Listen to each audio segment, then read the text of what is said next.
Morning. We made it. We survived the trip. We survived the Polar Rally, man. I'm pretty excited about that. And, you know, it's in the name. It's in the name. There was a lot of people that didn't show up. There were a lot of people that did show up. But it's in the name, Polar Rally, you're going to be cold. So if you sign up for this thing in January in northern Florida, you're probably going to be cold, all right? So if you sign up, make sure you come. It was an absolute blast. I'm going to be running you guys through the whole trip. And yeah, let's go and get started. So day one was Thursday. We arrived at the campsite and it was already just known this is going to be cold. And it is already cold and it's literally the middle of the day. So tonight's going to be a little bit freezing, but I did get something. Hold on. I got myself a heated blanket. We got an outlet over here with an extension cord. So hopefully this will keep me warm tonight. But the first step that we had to do, man, we had to pull the truck in, we had to unload all the firewood and start a fire.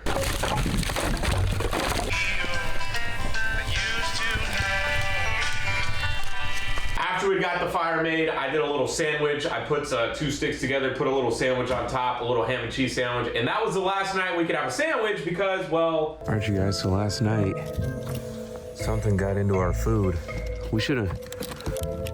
I mean, like, I figured raccoons would come, but I didn't think they would be able to lift this lid up off of this and destroy all our bread. They knocked everything over, put everything on the ground. Thursday night was extremely cold, and inside the tent, it was also frigid. Dude, it's so cold. We're going to bed. I'll see you guys in the morning for the ride. But it was crazy. In the middle of the night, I put my heated blanket to level 12. I woke up in the middle of the night sweating in 28 degree, 30 degree weather, which is very surprising. But let's move on to day 2, which is Friday morning. Woke up this morning, 5:45. It was funny because I had rolled over in my sleeping bag. I didn't set an alarm or anything. And when I rolled over, I opened my eyes. I was like, oh man, it's like 2 o'clock in the morning. You know, when you like sleep for a little bit and then it's like midnight, you wake up, you're like, oh, it's 2 o'clock in the morning. I got to go back to sleep. I woke up with a ton of energy, man. It was 5:40. It was some of the best sleep I've had in a long time. That sleeping bag did amazing. And I got it from Target. Like, I don't know. Anyways, I started the day. I woke up pretty warm inside of my tent. I got out and I watched the sun rise over the trees. It was absolutely beautiful sunset. I sat by the fire, drank some coffee, prepared myself for the day. All right, y'all, about to head out. Got the bike ready.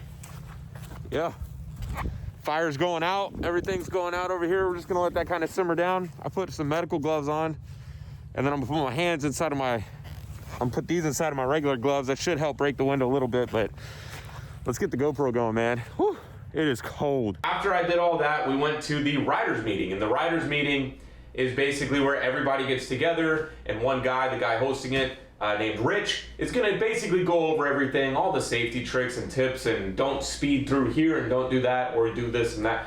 He does a great job explaining everything for that day. So I go back to my tent and get water, and on my way back in, me and this guy are both pulling into the same spot with our bikes, and we almost come into a head-on.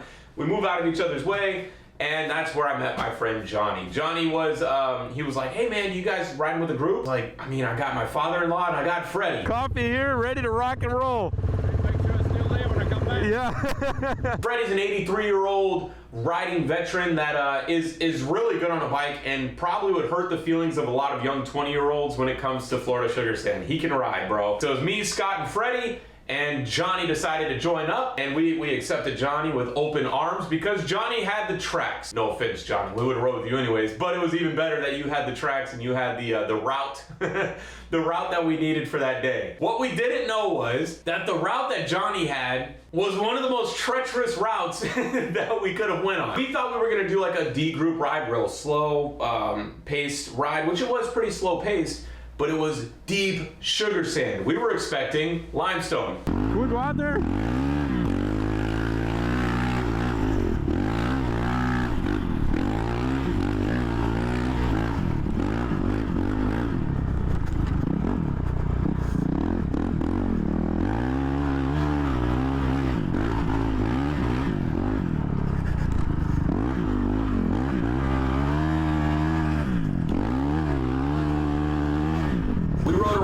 Few hours, and then we got to this really hairy spot that had been churned up and chewed up and spit out. This is where Johnny took his unfortunate spill that would ultimately end his riding at the Polar Rally.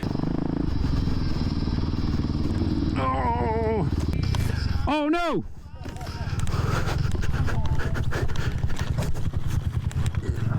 You all right, Freddie? Yeah. All right, you got it? Yeah. Hold on, I'm coming. Let's not flood it.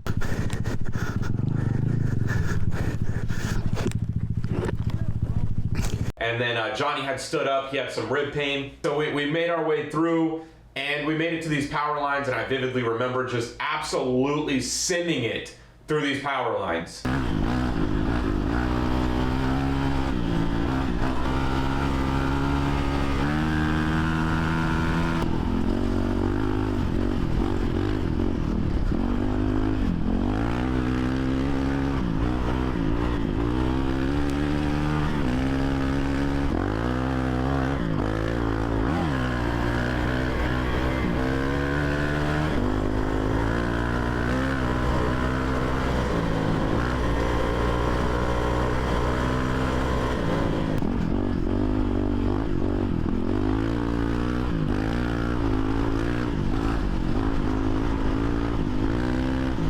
We finished up the ride, we made it back to camp. Johnny was all right-ish at this time. He had a lot of pain in his rib. He was concerned that he might have fractured something. Fast Freddy was fine, Scott was fine. And so we go all back to camp, and this is the Friday night where you cook the steaks. You basically pitch in 20 bucks, you get a steak, you get to cook it with everybody. There's like 100 people out there cooking on one grill, a big grill. And it's pretty fun, man. It's honestly a good time. At the end of the night, me, Freddie, and Johnny would stand by the woods and have a great conversation for about 40 minutes talking about old stories, old memories, and stuff like that. And as much as I would like to break a camera out in that moment, those memories are most of the time left better not recorded. The memories in your brain are just better sometimes just in your brain. So I had an awesome night talking to those guys about old stories and stuff like that. Mainly me listening and them talking. And so that night had concluded, and we sat by the fire and watched it just dwindle away. And that would lead us into the next day, where it was the serious ride, the official ride.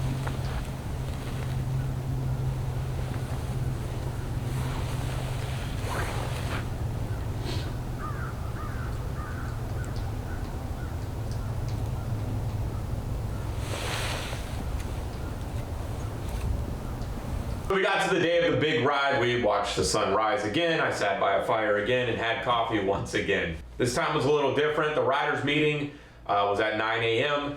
and I really wanted to ride with my buddy Johnny, Scott, and Freddie. And it was at that time that I got a text from Johnny saying,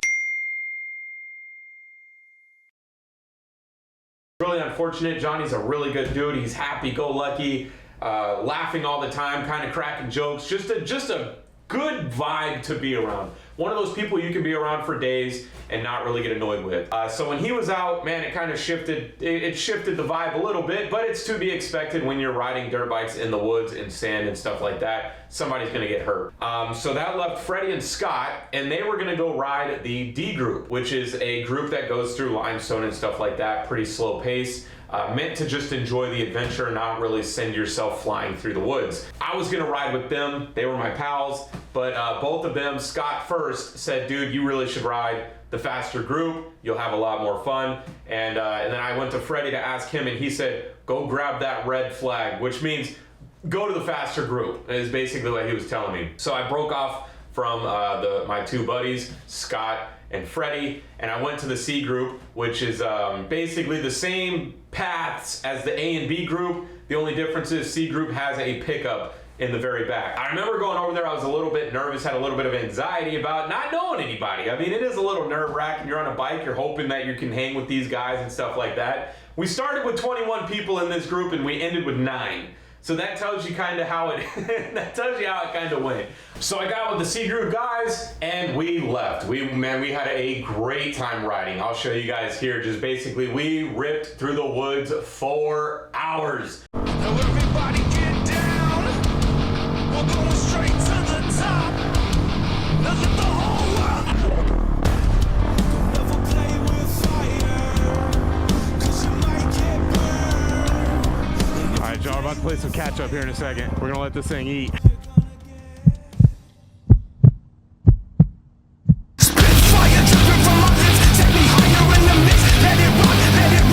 it rock, so you drop, let it rock, so you drop, let it rock.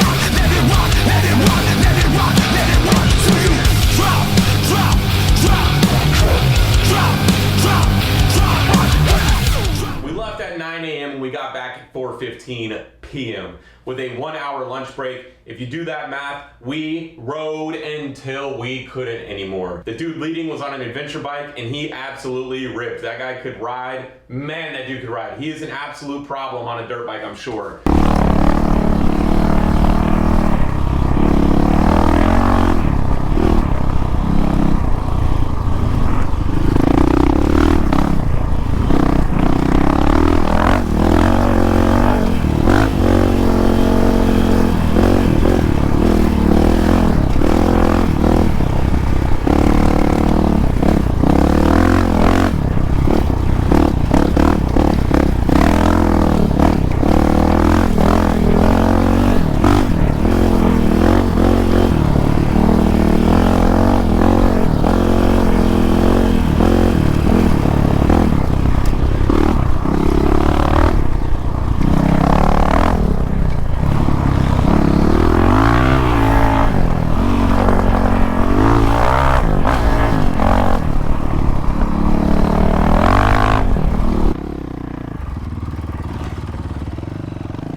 Still hurts right now from that ride, man. It was a long day. I think we did 150 miles of sand, dirt, street, gravel, limestone riding. Yeah, it was pretty crazy. And it was cool. We got to this stopping point and I was doing wheelies.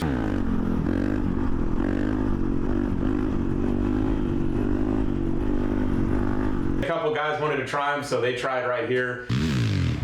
Yeah, dude. And it was pretty cool to see them pop the bike up and get to start learning on how to do wheelies. It can actually be pretty helpful in the long run. So we made it to our halfway point, which was a gas station with a Subway and a taco truck and some other restaurants. And it was pretty cool to see everybody out there, man. We all talked, told stories, you know, just jibber jabber and yapped it up.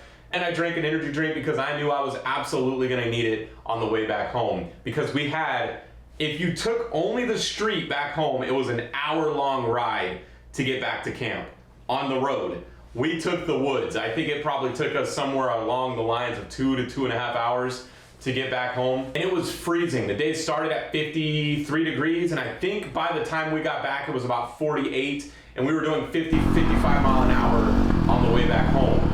Now, this is where it gets crazy, and my friend Dylan gets introduced to the video. So, Dylan's a super cool dude. He was riding a KTM 450 EXC. All right, dude, explain to us what happened. Yeah, so I was doing at least 85, whamming out fifth gear, wide open throttle, and I saw a big berm coming, and I just thought to myself, Let's do a stoppie. no, realistically doing like, I don't know, maybe 45, 50, fourth gear, hard pack all the way up until about this point right here. And this stuff is, dude. It is squishy. Look. I don't care how good you are. You come up on that at 50 and it scares you. Dude, and third time out, riding dirt trails, and then, yeah, come up, front wheel grabs. Next thing I know, doing a cartwheel with the bike. Back wheel goes up, over, end. I land on my back, my bike lands on my head, and it was still on. KTM starts right up, baby. Come sponsor me, and then, yeah. Jeez, man. I'm glad you're all right. Yeah, me too. Guys, that is actually a serious story. That's exactly kind of what happened. He did a whole front flip, and yeah, glad he's all right. And he's carrying my GoPro. Yeah, I didn't even check what's in the bag. It doesn't even matter, dude. I'm glad you're all right. And that was about 5 miles from camp, so we made our way back to camp. Cleaned up, showered, all that stuff. The day was over. I was frozen. I wanted to get off that bike so bad. I never even wanted to look at it again. To put it honest, I haven't gotten on the bike since that day, and I usually ride every single day. I don't even want to look at the thing, man. It was a long day of riding. After we got cleaned up, after we showered, after we had the fire and all that, we went to a fella's house that prepared us lasagna, salad, and some cookies. It was so good. Got some pasta. Got Johnny, he made me take this small seat. I'm sitting over here. I do like it. Freddie's on his thirds right now. But the He's had 4 pounds of. My first lasagna, I ain't like about like sun there. It was so good. It was the best catered food I've had in so long. It was so delicious. Me, Johnny, Freddie, and Scott all sat by fires and had a good time. It was later that night they would do a raffle for a GPS and a climb suit and all sorts of stuff. And our friend Freddie won a KTM hat. I gotta get a Hat, baby. I got Freddie's KTM hat. What'd you Now think? all I gotta do is get a KTM and go with it. But that was the end of that night. We went back to camp, warmed up. It was chilly that night. It was another cold night where you could see your breath coming out of your mouth. And just like that, we're back at home. I'm back in my office. I got to get back to work and all that stuff. But I just wanted to give a huge thanks to Freddie for keeping me smiling and laughing that whole time. I want to give a huge shout out to my father-in-law Scott for inviting me and introducing me to this awesome thing that I literally had no clue what it was. This is my second year going and I can't wait to go next year. I want to give a huge shout out to Paul, the guy that led the C Group ride. I don't think you can get a better leader than that. He was very patient, he rode fast enough to leave everybody behind, but never left us behind, if that makes any sense. He absolutely shredded and then waited at the end, and then everybody caught up, and then we made our turn and we went. So he kept it fun, kept it entertaining, very patient, never got mad, no ego was ever involved. Super cool guy. Huge shout out to Paul. I want to also give a shout out to Johnny for leading us on that Friday ride and for giving us content with his crash. Johnny, I hope you're okay, man. I hope you're feeling better. Thank you so much for leading us on that ride. Lastly, I want to give a huge shout out to Rich for putting this event on. It was absolutely free. The only thing you have to pay for is the stakes, and that is, I mean, completely fine with me. Yeah, it was a great event. Thank you, Rich. Thank you, everybody. Thank you, Adventure Rider, the website where this is all posted on. I'll make sure to leave a link down below to that. I had a great time. Thank you to anybody that talked to me. Dylan, Connor, Freddie, Scott, Johnny, Dave. I mean, there's just an endless list of people I met out there that I'm super happy that I met. I can't wait to see y'all next year. I hope you guys enjoyed this video. I'll see you guys in the next one, all right? Bye, guys.